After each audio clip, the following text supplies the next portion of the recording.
नमस्कार, दिन भर की बड़ी खबरों में आपका स्वागत है। मैं हूं प्रिया और आइए नजर डालते हैं अब तक की कुछ मुख्य खबरों पर। सबसे पहली खबर, पंजाब की कानून व्यवस्था को लेकर शिरोमणि अकाली दल के अध्यक्ष सुखबीर सिंह बादल ने आम आदमी पार्टी की भगवंत मान सरकार को घेरा है। बता दें कि बादल ने अपने सोशल मीडिया अकाउंट एक्स पर एक पोस्ट लिखा है जिसमें पंजाब में हत्याएं, मादक पदार्थों की तस्करी, जमीन पर कब्जा, अवैध खनन और झपटमारी जैसी घटनाओं रोजमर्रा की बात हो गई है। अकाली दल पंजाब की स्थिति पर तत्काल में ध्यान देने की जरूरत है। आपको बता दें कि अकाली दल के अध्यक्ष सुखबीर सिंह बादल ने जो वीडियो शेयर किया है वो भटिंडा का है, जहां सुबह के करीब 5 बजे मंदिर जा रही महिला को बदमाशों ने अपना शिकार बनाया। बाइक पर सवार होकर आए झपटमारों ने आरोपी बाइक पर बैठा रहा और दूसरे ने महिला को जबरदस्ती उसकी बालियां छीनी। इस दौरान महिला झपटमारों को पकड़ते हुए नीचे भी गिर गई, लेकिन फिर भी वो झपटमार महिला को धक्का देकर उसकी बालियां छीनकर भाग गए। ये सारी वारदातें एक सीसीटीवी वीडियो में कैद हो गई हैं। दरअसल कुछ दिन पहले भटिंडा में ही माल रोड एसोसिएशन के अध्यक्ष हरजिंदर सिंह मेला के दिन दहाड़े गोली मारकर हत्या कर दी गई थी। हरजिंदर सिंह मेला अपनी दुकान के बाहर कुर्सी पर बैठे हुए थे। इस दौरान बाइक पर सवार होकर आए अपराधियों ने उन पर फायरिंग कर दी। उन्हें तुरंत अस्पताल ले जाया गया, जहां डॉक्टरों ने उन्हें मृत घोषित कर दिया। इस घटना को लेकर भी अकाली दल अध्यक्ष सुखबीर सिंह बादल ने पंजाब सरकार को घेरा था। अगली खबर, राजस्थान में महिलाओं और बच्चों के साथ बढ़ते अपराध थमने का नाम नहीं ले रहे हैं। ये आम जनता के रखवाले की हवस की भूखे भेड़िया बनकर घूम रहे हैं। दौसा के से एक इंसानियत को शर्मसार करने वाला एक मामला सामने आया है। यहाँ राजस्थान पुलिस के सब इंस्पेक्टर ने एक 4 साल की मासूम बच्ची के साथ दरिंदगी की है। बताया जा रहा है कि दौसा के राहुवास पुलिस थाना क्षेत्र में हुई इस घटना के क्षेत्र में लोगों का गुस्सा बढ़ गया है।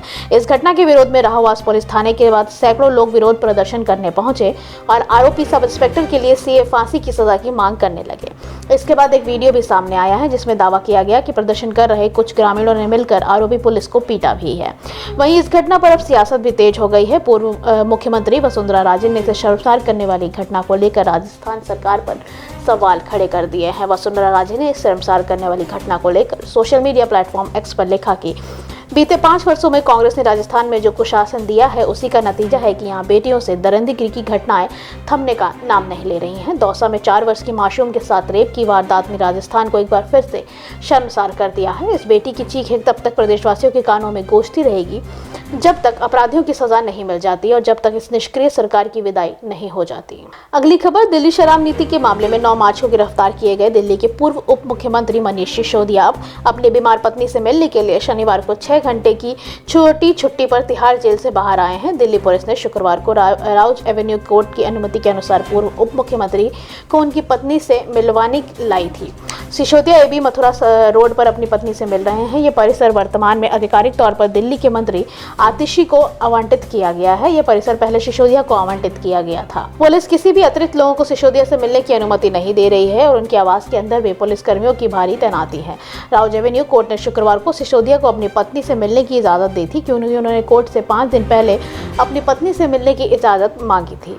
विशेष न्यायाधीश MK नागपाल ने सिसोदिया को पुलिस हिरासत में सुबह 10 बजे से शाम 4 बजे के बीच अपने घर अपनी बीमार पत्नी से मिलने की अनुमति दी है। हाल ही में भारत के सर्वोच्च न्यायालय ने सिसोदिया की जमानत याचिका को खारिज कर दिया था।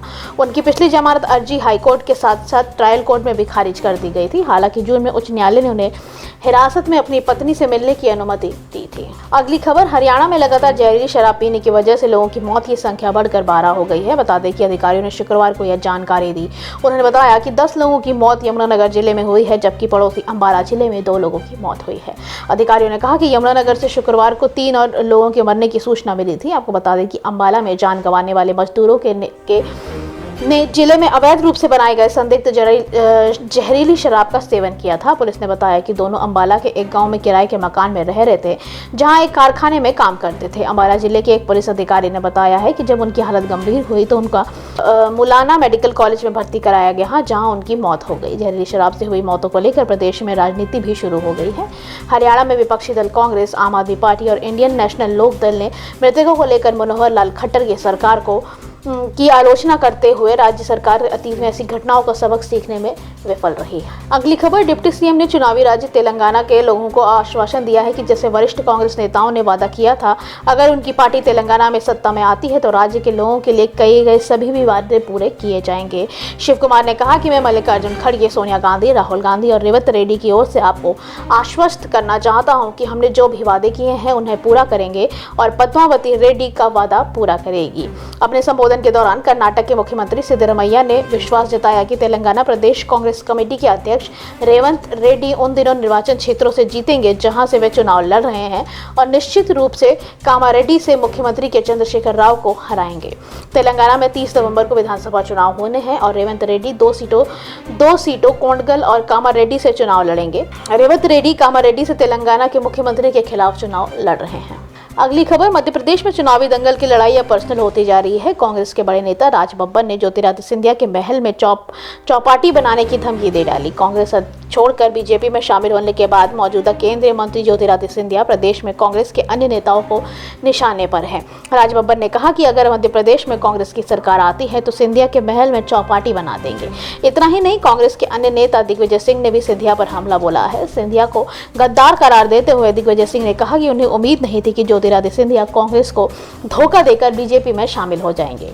एक दिन पहले राज बब्बर को ग्वालियर में प्रेस कॉन्फ्रेंस को संबोधित करते हुए कहा कि मध्य प्रदेश की कांग्रेस सरकार की बनते ही ज्योतिरादित्य सिंधिया के महल को चौपाटी बना देंगे ताकि आम लोग भी महल देख सके, वहां जाकर घूम फिर सके। राज बब्बर ने कहा कि गरीबों ने महल नहीं देखे हैं।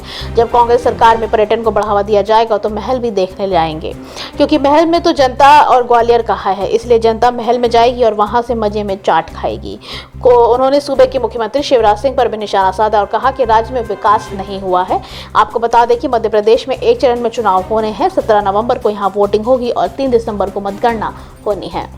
अगली खबर, शिवसेना उद्धव गुट के नेता संजय राउत ने मुब्रा में पार्टी के केंद्र शाखा पर बुलडोजर चलाए जाने पर अपनी प्रतिक्रिया दी है। उन्होंने कहा कि क्या हम देखते रह जाएंगे? जब हमारी शाखा पर बुलडोजर चलाया जा रहा था तब पुलिस सो रही थी। राउत ने कहा जब उद्धव ठाकरे ने घोषणा की कि वे वहां जाएंगे तो पुलिस सक्रिय हो गई और कहा कि वहां उन्हें वे रोकेंगे। राउत ने कहा हम भी शिवसेना है, हमारे पास बाला साहब ठाकरे का DNA है, हम फर्जी नहीं है, हम शाम को मुब्रा जाएंगे। शिवसेना उद्धव गुट के अनुसार मुब्रा कोसा में संजय नगर इलाके में शिवसेना का एक केंद्र शाखा है जिसे 2001 में पुनर्वासित किया गया था। शिव सैनिक और शहर प्रमुख विजय कदम पिछले 22 वर्षों से इस शाखा को संपत्ति कर चुका रहे हैं। गुरुवार को शाम को पूर्व नगर सेवक रजन कीने ने 50 से 60 लोगों के साथ शिवसेना के शाखे में घुस गए और शाखा पर कब्जा करने के बाद उन्हें शाखा पर अवैध रूप से बुलडोजर चलाकर उसे जमीन जब्त कर दिया। आज के लिए बस इतना ही। बाकी खबरें जानने के लिए देखते रहिए द पब्लिक इंडिया। धन्यवाद।